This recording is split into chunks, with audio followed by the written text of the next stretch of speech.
don't know about you, but I'm starting to feel a bit sad.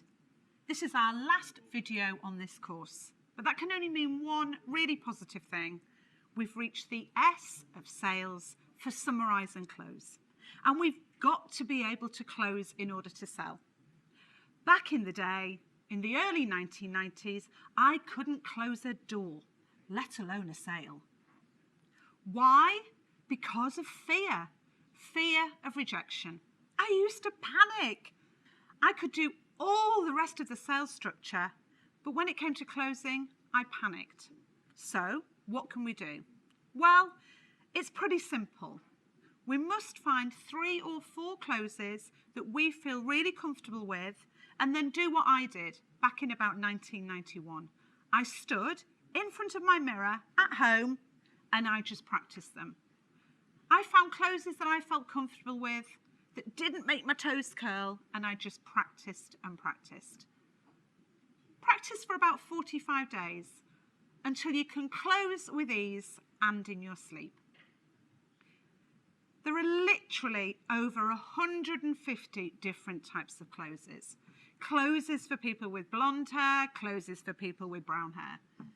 We don't need to be able to know all those different types of ways to close. Here are our favourite 3 closes. Number 1, the alternative close, used when you want to give a customer 2 different choices. Here's an example. I'll be in the area in December. Would the 1st or 2nd week of December be better for you? The reason this close works so well is that we're giving the customer 2 different choices. Psychologically, our brain finds it very difficult to then consider a 3rd option. We're making it easy for the customer to make a good decision. Number 2, the assumptive close. This close assumes that the sale is going ahead, that everything is okay, and that the customer has strong desire for our product, solution, or proposition. Let me give you an example. The next steps are for me to finalise the proposal. I'll send that over to you on Thursday. When do you think you can get that signed and sent back to me? This close requires confidence and control, and that's what the customer wants. And thirdly, the trial close.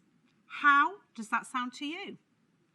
You'll have noticed that how, of course, is an open question. So this close is an open close.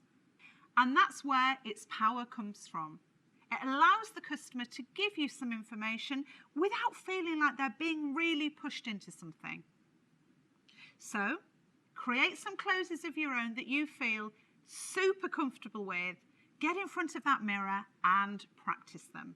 You will never look back.